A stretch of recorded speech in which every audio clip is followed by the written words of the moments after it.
Michael Jordan. En effet, en 13 ans de carrière, il s'en est passé des choses. Et quel 13 ans de carrière, parce qu'au tout début, ça commence d'abord en effet avec la rivalité avec les Pistons, l'admiration de la part de Magic et de Bird, bien qu'ils le regardent comme étant leur futur grand, parce que concrètement, c'est ce qui s'est passé. Mais c'est surtout avec Asa Thomas, à qui bien entendu, on réserve un épisode, donc on n'ira pas forcément dans le détail par rapport à ces confrontations aux Pistons.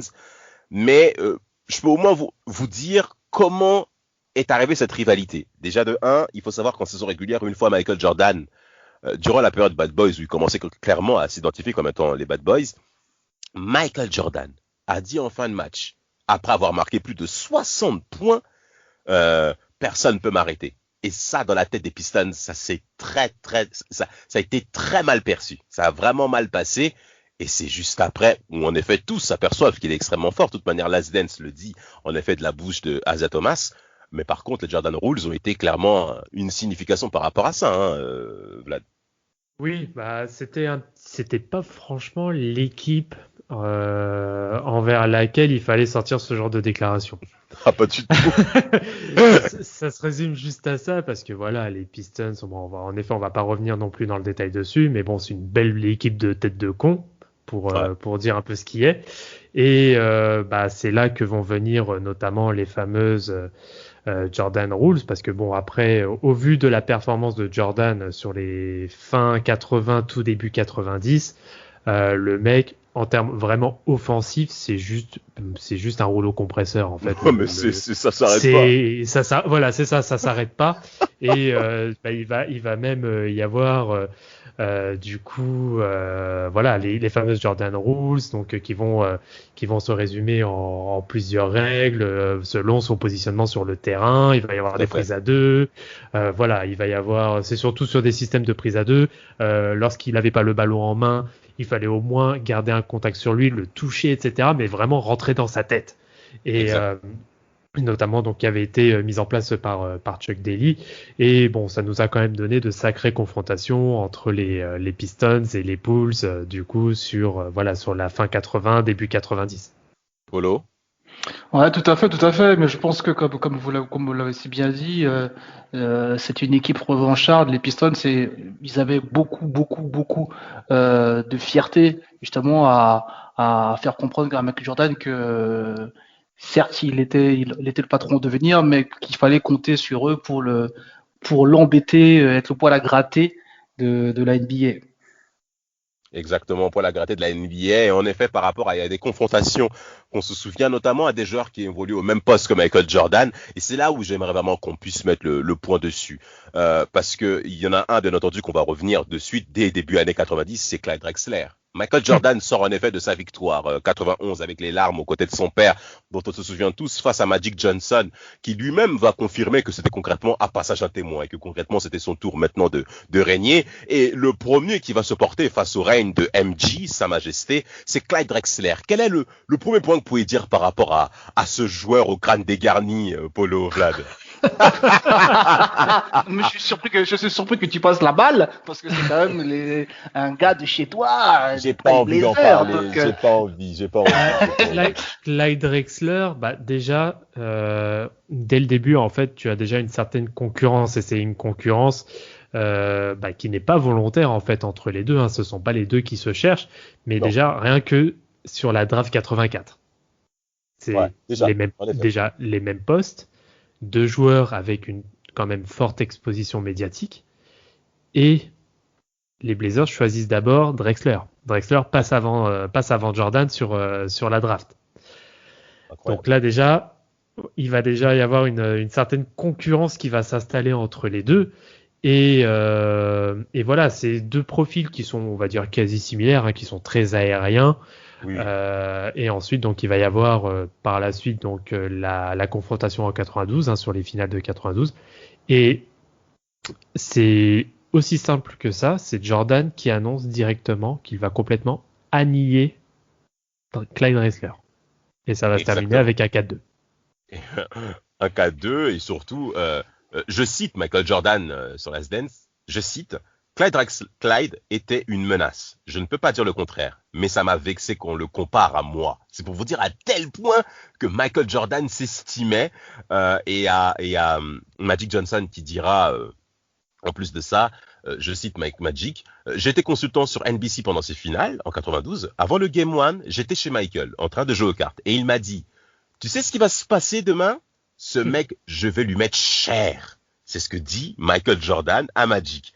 Et en effet, il a marqué un premier panier à 3 points, puis un second, puis un troisième, et Michael ne voulait avoir personne au-dessus de lui. C'était vraiment ce qu'on veut mettre en lumière par rapport à ça. Dès qu'on mettait MJ et qu'on lui plaçait dans les pattes un joueur tel que Clyde Drexler, extrêmement talentueux comme il est, faut pas oublier qu'il a fait les finales 90 face aux Pistons, donc c'était quand même, il avait une certaine légitimité. Il est parti en finale avant Michael Jordan, quand même, Polo. Clyde, c'est quand même quelqu'un. Non, c'est quelqu'un, les gens l'oublient. Même moi, quand je te disais tout à l'heure sur le fil que dans les rivaux de Jordan, on oublie parce qu'il a aussi, il est discret. C'est un peu comme, pas comme Pat Ewing mais c'est un personnage discret. Il aime pas faire d'esclandre. Il est très calme, très posé. Donc, lui, ce qu'il parle, c'est sur le terrain. C'est-à-dire qu'il joue, comme tu as dit, c'est quelqu'un de légitime au niveau du sport. Mais il est discret, il aime pas faire trop de bruit. Et je pense que quand on a essayé de le comparer, et il le dit souvent plus Jordan dans Last Dance, je le prends personnellement. C'est-à-dire que dès qu'on commence à me mettre en concurrence avec des gens que j'estime pas à mon niveau, c'est personnel. Donc quand ça devient personnel, je gomme, j'érase, je fais nécessaire pour qu'on reparle de lui. Après, dit non, ouais, c'est vrai, t'avais raison, on n'est pas dans la même ligue. Exactement. mais c'est vraiment ça, c'est vraiment ça. Il y a Clyde Drexler qui dira que c'est facile de marquer 20 points ou 30 points quand vous shootez 20 fois.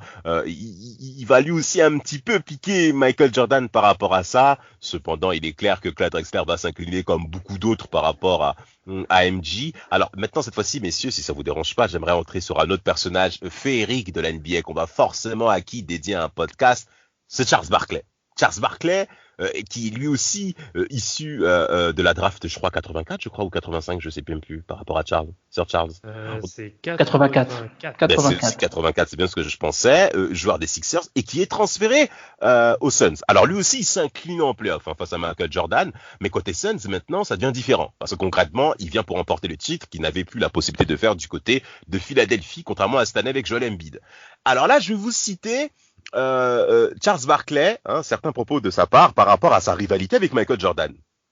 Alors, il dit, une fois qu'il est MVP 93, il faut savoir que MJ a très mal pris de perdre ce titre d'MVP face à Sir Charles.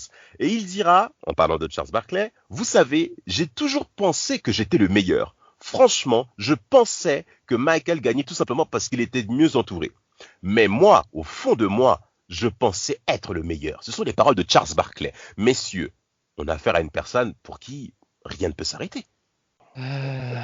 C'est compliqué, Barkley, parce qu'en plus, c'est ce qui peut renforcer encore plus ce qu'il dit, c'est que c'est aussi un profil atypique. Et le fait de pouvoir évoluer à un tel niveau en ayant justement ce profil atypique, donc sans forcément, on va dire, non plus dominer physiquement. Alors, je me comprends quand je dis ça, mais de pas avoir, on va dire, le morphotype et de dominer avec ce morphotype justement la ligue, donc en tant que 4, parce qu'il était quand même bien plus petit que la norme, ça renforce complètement en effet ce qu'il dit. Et pour le coup, bon, il y a à la fois Barkley, et il y a aussi, bon, je pense qu'on viendra un petit peu plus tard sur le sujet, mais il y a aussi Karl Malone qui gagne le titre d'MVP sur la saison 98, si je dis pas de bêtises. Et oui, Jordan va le prendre, comme tu disais, Polo, il va le prendre personnellement. Et la finale, bon, c'est après ce qui va se passer. Oh là là là là là. Polo? En vrai, je pense qu'ils ont le même état d'esprit, Charles Barkley et Jordan. C'est des grands trash talkers, c'est-à-dire que ils aiment jouer avec le mental de leur adversaire. Et je pense que, comme tu l'as dit, Vlad, Barkley partait pas gagnant par rapport à son poste, mais il faut avouer qu'avec son mental, avec son physique, il est devenu dans la ligue l'un des meilleurs postes 4 qui existent. Je pense que avec Tim Duncan, Karl Malone, Kevin Garnett, quand on parle de poste 4, il est dans la référence. Il est vraiment, on ne peut pas passer à côté de lui.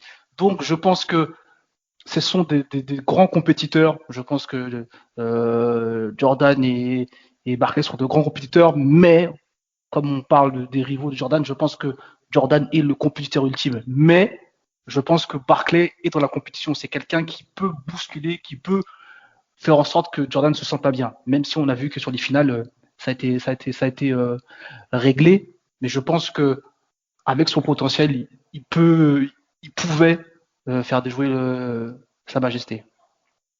En effet. Regardez ce que dit encore une fois Charles Barkley au cours de cette finale 93 face à MJ et donc les Bulls. Nous étions très nerveux avant le Game 1. Ce soir-là, je m'en souviens, je pense qu'on avait du mal. Je jouais correctement. Je mets 46 ou 47 points. Mais Michael en met plus. Et les autres étaient très nerveux. On a perdu, je ne sais... Alors, il donne même pas le score, peu importe. Mais Chicago gagne cette rencontre. En rentrant chez nous, ma fille est venue me voir à la maison et je vois ma fille qui est en train de pleurer. Papa, tu as perdu. Oui, je sais, ma chérie. Je pense que Michael Jordan est le meilleur basketteur au monde. Il est meilleur que moi. Et ça a été très dur pour Charles Barkley de se rendre compte qu'il était en dessous.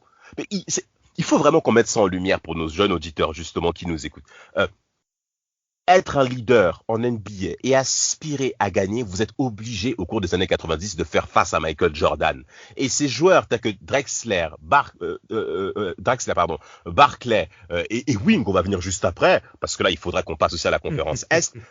Il faudra faire face pas uniquement qu'au talent de Michael Jordan, mais également le surpasser spirituellement, surpasser l'état d'esprit de Michael Jordan, parce que le niveau qui vous impose pour gagner, vous oblige à faire le minimum d'erreurs. Et Charles Barkley et côté Suns vont malheureusement voir cela à leurs dépens et à s'incliner au cours de cette finale 93 et justement à s'incliner devant Sa Majesté. Concernant les Knicks, là on passe concrètement du côté de la conférence Est et on a l'impression que les Knicks veulent reprendre un petit peu les Pistons d'Isaiah Thomas. Est-ce que vous voyez une similitude quand même?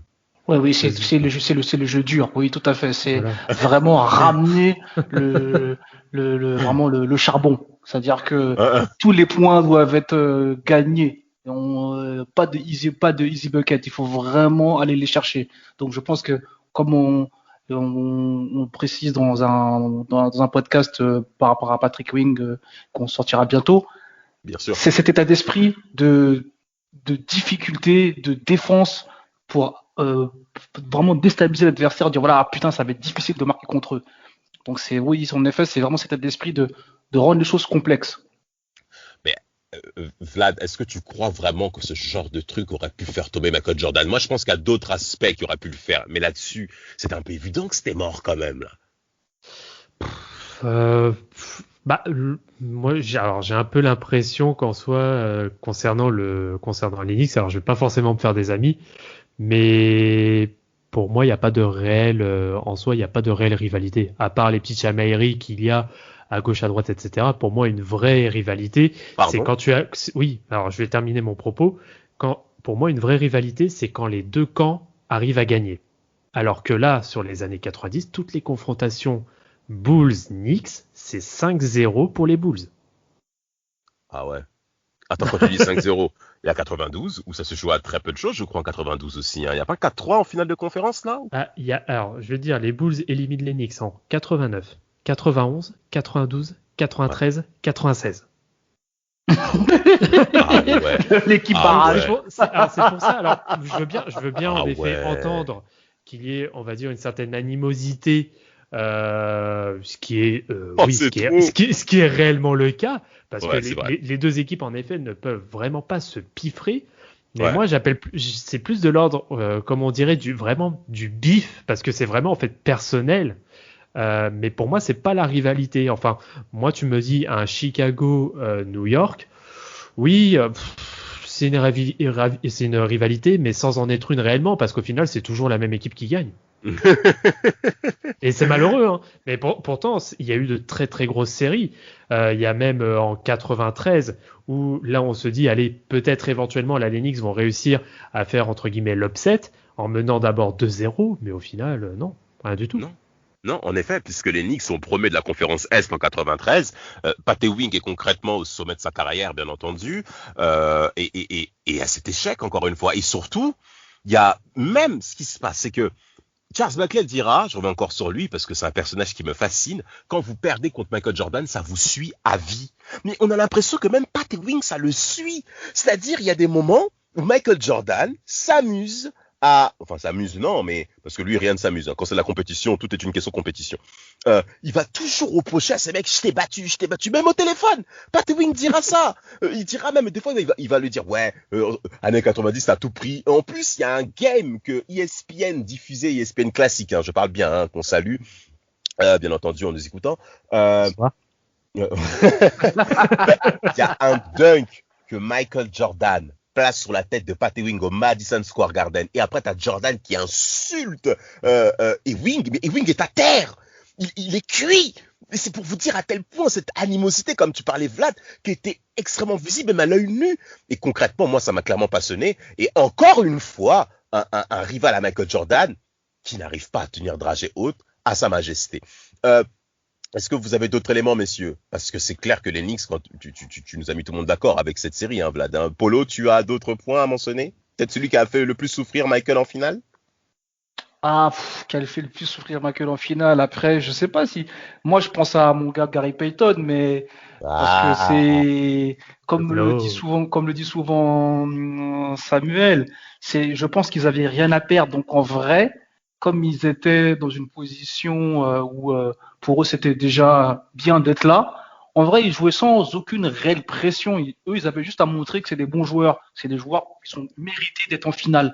Donc en vrai, dans leur esprit, il n'y avait pas comme tu dis, cette pression de se dire bon, on est face à Michael Jordan, il faut pas qu'il nous roule dessus, quoi. Il faut qu'on soit respectable. Eux, ils ont dit non, mais Ouais. nous, on est là, on joue, on est là, on se fait plaisir, on joue. Si on les bat, tant mieux. Si on les bat pas, voilà, c'est la vie. Donc, je pense que c'est l'un des seuls rivaux ou des seuls rivales qui y allait sans se dire bon, on va peut-être se faire bastonner, tu vois. C'est un peu ça, moi, ce que je trouve à ce niveau-là. Vlad, qu'est-ce que t'en penses de The Glove?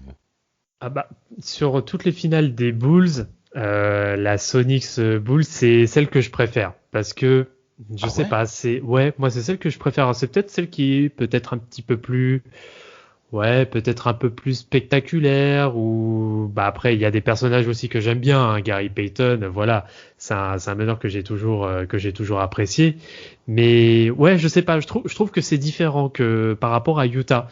J'ai plus l'impression, j'ai plus l'impression en fait que la série malheureusement il y aura eu qu'une seule série, mais avec des gars qui ont quand même un minimum de fierté, parce qu'ils se font mener 2-0 et ils remontent quand même 2-2 derrière.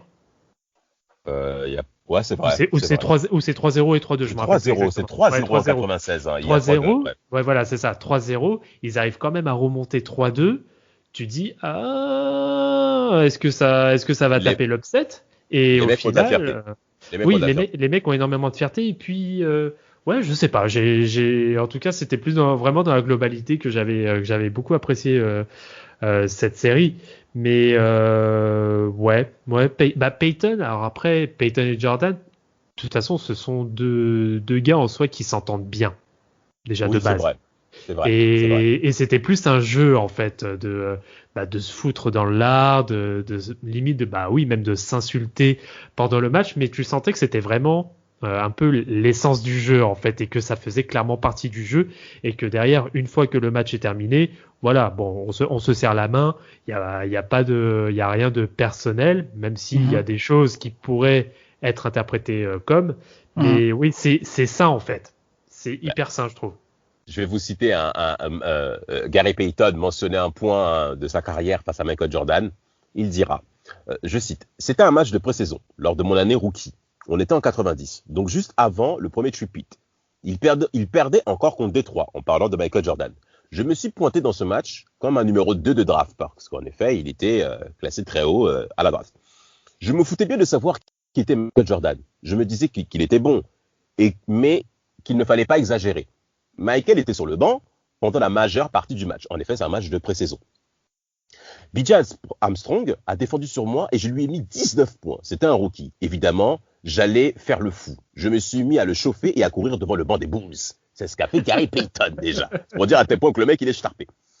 Quelques semaines plus tard, on a joué les Bulls pour la première fois en saison régulière à Seattle. J'attendais ça. J'avais bossé et j'étais prêt. Je me suis dit, je n'en aurais passé 19 la dernière fois. Je peux m'occuper de MJ. Ok, bon courage. Il fait la comparaison entre un match de pré-saison et la regular season. Avant le match, tout le monde s'est checké.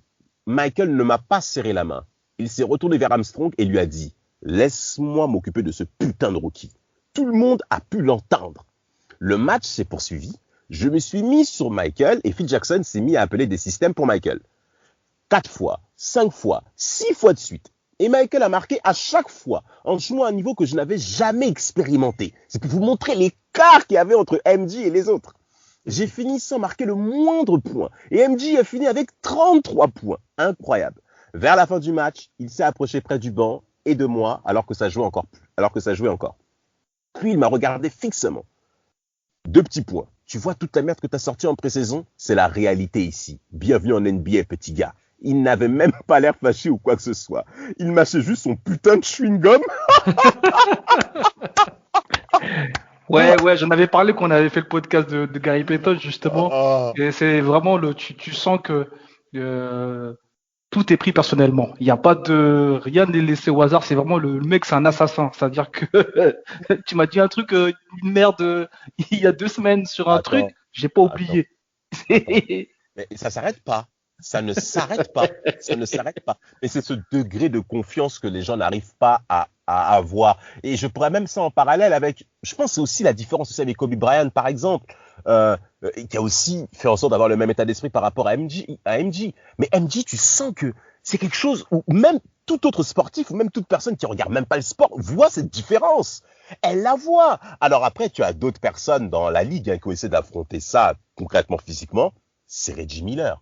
Ton gars. Voilà. Commencez bien à rigoler, messieurs. Moi, j'ai pas bien rigolé en 98. Je vous le dis. Ça m'a pas forcément fait plaisir. Les paysans. Commence pas, toi. Commence pas à me chauffer parce que c'est Indianapolis déjà. Voilà. T'es d'accord? Oui. Ok. Déjà. Indianapolis Farmers. Non, déjà on nourrit pas mal le Midwest, d'accord? Ok, c'est la Farmers League. Non, mais pas de souci, tu fais le mec. Alors, Reggie Miller, déjà, début années 90, il va concrètement en venir aux mains avec Michael Jordan, avec une bagarre exceptionnelle. Non, mais vraiment, le mec n'a pas peur de rentrer dedans sous la tête d'MJ. C'était, je crois que c'était un jeu sans écran, un jeu sans ballon. Il y a un heurt entre les deux joueurs et tout de suite, il y a bagarre, quoi. Ça saute immédiatement. C'est incroyable. En plus, Reggie Miller, il veut lui crever les yeux. Hein. C'est ouf. T'as pas vu comment il met sa main sur sa tête? T'as l'impression qu'il va aller lui crever les yeux. C'est un ouf, Reggie Miller. Ils sont pas les reins. Et d'ailleurs, en parlant de ça, qu'est-ce que ça a été dur de le convaincre de faire Last Dance? Il a plusieurs fois refusé les producteurs de Last Dance de rentrer dedans. Mais c'est incroyable. C'est pour dire que les mecs, jusqu'à aujourd'hui, ils tiennent en train. Il a lutté. Ah oui, de toute façon, il y en a beaucoup qui ont encore du seum, même des coéquipiers, hein, qui sont. Il y a du sel. Il y a du. En fait, comme tu disais, tu sens que le mec a un tel niveau de compétition qu'en vrai, si t'es pas au même niveau que lui, il te considère pas. Il te regarde même pas. Il dit attends, mec, moi je suis au haut de la montagne. Si tu veux discuter avec moi, viens en haut de la montagne. Tu peux pas discuter avec moi en bas là. Si tu viens discuter, assieds-toi à côté de moi là et on va discuter. Mais sinon là. Vas-y, excuse-moi. Mais sinon, voilà, je pense qu'il a dans cet état d'esprit de je ne discute qu'avec les gens qui sont au même niveau. Ou sinon rien. Sinon rien. Il n'y a pas de filtre passe bas ou non. Soit on est dans l'excellence, soit il n'y a rien. C'est incroyable. Et c'est pour dire, il y a encore tellement de sel chez Reggie Miller que c'est Jalen Rose qui a dû le convaincre de venir sur The Last Dance. Oh là là là là, c'est Jalen Rose qui l'a poussé. Le mec a pris 81 points. Tu reviens encore dessus? Mais obligé. Désolé, mais quand moi tu me parles de Jalen Rose, ça me fait direct penser à la pub de Kobe Bryant dans le restaurant là. Ah, oui. là, oui, l'autre coach. Et en plus, t'as vu le regard qu'il lui fait. Pas Grave. encore, putain, tu peux me reparler de ce truc-là. Non, mais ça ne s'arrête pas. Ça s'arrête vraiment pas par rapport à cet aspect-là. Et en plus, Reggie Miller, notamment cette scène en 98 en finale de conférence S, comment il pousse Jordan. Mais quelque part, quand il le pousse, c'est aussi le niveau de considération qu'il a, en fait. C'est-à-dire, tu m'emmerdes, t'es devant ma route, t'es peut-être le plus fort, je ne le reconnaîtrai pas. Ça, c'est déjà pour moi, pour moi, c'est une figure de compétiteur, hein, qu'a Reggie Miller, en effet. Et surtout, c'est qu'il score après. C'est cette image, et les Pacers gagnent ce match. C'est pour vous dire à tel point que pour Reggie Miller, ça a une signification très importante de pouvoir rentrer dans la tête, en effet, de MJ et de vouloir le surpasser. Alors, en effet, ça, c'est pas arrivé, hein, encore une fois. Mais concrètement, moi, je pense qu'avec Barclay, non, pas Barclay, parce que Barclay, c'est différent. Là, je pense que c'est peut-être l'animosité la plus aiguë qu'il ait eue avec un joueur de son poste, Polo. Qu'est-ce que t'en penses? Oui, oui, totalement. Je pense que, comme tu as dit, c'était carrément viscéral, hein. C'est-à-dire que comme là, on parle de Last Dance, pour qu'on vienne le solliciter à de maintes reprises pour qu'il donne son témoignage, tu sens encore qu'il a, même si je pense qu'il a l'eau qui passe sur les ponts, mais c'est encore très ancré. Tu vois, c'est des trucs qui sont arrivés en 98, on est en 2021. Bah, Donc, surtout que tu te dis qu'à côté, pour moi, à cette heure-ci, Reggie Miller, c'est vraiment, enfin, Reggie Miller, les Pacers de 98, c'est pour moi l'équipe qui qui a été le plus proche de faire tomber les Bulls de Jordan. Bien sûr, bien sûr, Et je bien pense sûr. que c'est là que tu as encore plus de rancœur chez Miller parce que lui, de son côté, il se remettra jamais de cette défaite. Oh là là, ça c'est encore un sujet particulier où moi-même, quand j'ai vu ça, c'était bon. Je commençais déjà à suivre la NBA, hein, très cher auditeur. Je ne mens pas. Je suivais déjà la NBA. Canal Plus était là. Ça commençait un petit peu à rentrer. La couleur jaune m'impressionnait de la part des Pacers. Et je pensais voir pour la première fois quelqu'un faire chuter Jordan. Il en a pas été, mais en effet, c'était très très proche. Mais il y en a un autre à qui, concrètement, il ose même pas en parler, c'est John Stockton. John Stockton, poste 1, que j'ai positionné comme étant le meilleur meneur en NBA de l'histoire, et j'ai entendu le numéro 4, et encore une fois ça m'a fait bondir pour rappeler ça à plusieurs. Il refuse même d'en parler aujourd'hui. Mais qu'est-ce qui se passe avec John? Pourquoi? Faut qu'on parle un petit peu du bonhomme. Pourquoi il refuse de parler d'MJ comme ça? ah, je pense que c'est pareil. C'est-à-dire que tu l'affrontes en, à plusieurs reprises en finale et le résultat est le même. C'est-à-dire que soit en fait, c'est presque que tu renonces. Tu dis putain, je pense que vous en discutiez il n'y a pas très longtemps, mais en vrai, tu dis c'est le seul obstacle qu'il me reste avant d'atteindre le Graal. C'est C'est ça. le seul type. S'il n'existerait pas, je serais déjà roi du pétrole. Exactement. C'est- Donc tu peux toujours te dire, ouais, c'est vrai, c'est un grand sportif, mais il nous en a fait tellement baver, il est tellement rentré dans nos têtes, il nous a tellement trash talké, il nous a tellement humiliés. Ok, tu peux être chrétien, tu pardonnes et tout, tu vas à l'église, Mais parce que c'est le cas de mais le Stockton. C'est le poids cas il de est Stockton, hein. lourd. Le poids est lourd, Ah, Damas. mais c'est le cas de Stockton, hein. C'est le cas de Stockton, hein. Avec sa chrétienté, il affirme clairement avec sa femme et une veste en cuir catastrophique. Il y avait une photo. Oh, la chemise qu'il a portée. Le mec, Oh il est bon, millionnaire. Il sape comme un bâtard. il est là. Incroyable. Oh mon Dieu. Vlad, t'as un dernier mot à dire par rapport aussi à Karl Malone aussi. Qu'est-ce que Ah vous en bah là, pensez Karl de... Ah bah là par contre Karl Malone c'est rentré pour moi c'était bien limite bien plus personnel que les autres parce que c'est vraiment alors déjà c'est le seul à avoir rencontré déjà Jordan deux fois en finale bon, avec Stockton Ouais. mais le comment dire bon lui par contre il a quand même un peu moins de rancœur par rapport à Jordan bon même si dernièrement il a quand même lâché quelques punchlines à son sujet. Mais ouais, c'est différent parce que là, on parle d'un MVP à MVP. Ouais. Et, Et ça, par contre, ça c'est la chose que Jordan n'a clairement pas supporté, notamment sur la saison 97. Tout à fait. C'est que Karl Malone, qui jusqu'à son titre de MVP n'a jamais été dans la réelle conversation de meilleur joueur au monde, mais qui gagne quand même le titre d'MVP. Et là, ça l'a touché. Ça l'a touché direct, en plein cœur. Et de toute façon, il a dit « Ok, très bien, bon, on se retrouvera en finale, mais je montrerai qui est le vrai MVP. » C'est incroyable. C'est ouf. Hein. C'est incroyable. Et en effet, c'est ce qui s'est passé avec ce match 6 exceptionnel d'MJ, bien entendu. Mais Karl Malone qui dira clairement, hein, moi, j'ai pas affronté Michael Jordan, j'ai affronté les Bulls. Hein. Après, on lui repose la question par rapport à Jordan. Oui, c'est un très bon joueur de basket. C'est vraiment, il est exceptionnel. Mais j'ai affronté les Bulls. Ça, il veut pas. Génial.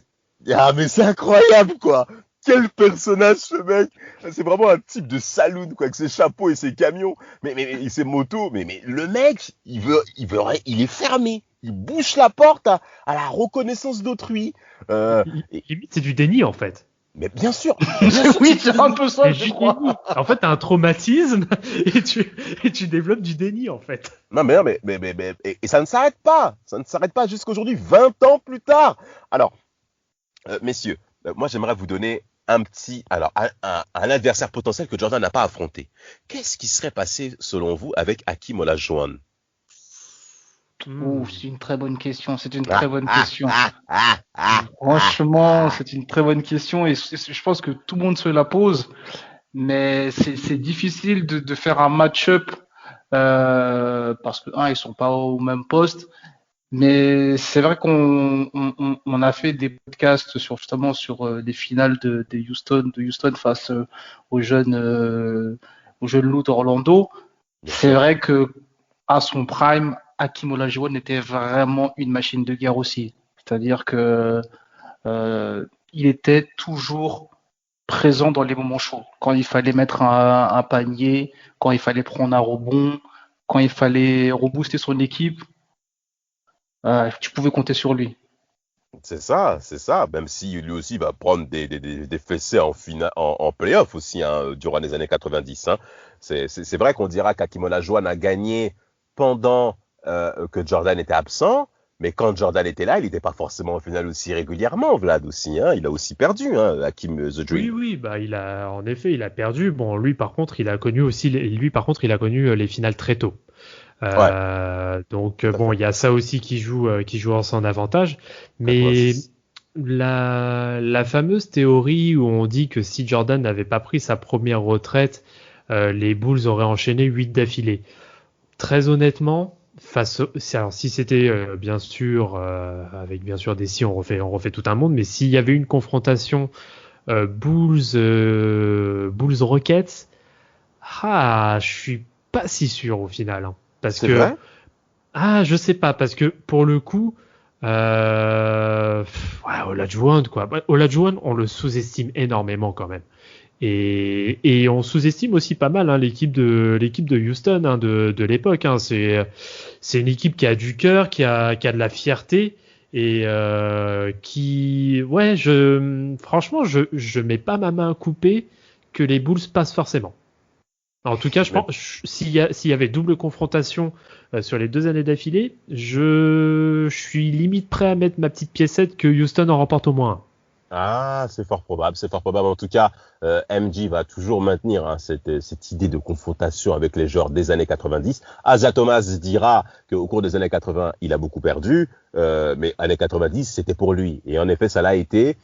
Charles Barkley dira qu'il lui aussi qu'il a des regrets de ne plus s'entendre avec Michael Jordan. Charles Barkley avait, je m'en souvenais, je crois, début année 2010, avait critiqué le management de Michael Jordan du côté des Hornets, anciennement Bobcats. Et il dira que Jordan a toujours besoin d'être entouré de personnes qui soient bénies oui à ses côtés. Je pense que Barkley avait raison. Jordan l'a pris personnellement et a concrètement coupé les ponts avec Barkley. Barkley regrette qu'il y ait cette absence dans leur amitié, qu'il y ait cette cassure dans leur amitié. On se souvient que plusieurs fois, pendant la période du All-Star Game, ils partaient faire des concours de golf ensemble. Donc malgré leur rivalité, Jordan et Barkley arrivaient toujours à s'entendre au-delà du basket. Cependant, quand on est sur le terrain, clairement, il fallait l'emporter. Là où l'autre devait l'emporter. Et très, très souvent, et comme toujours, c'était Michael Jordan.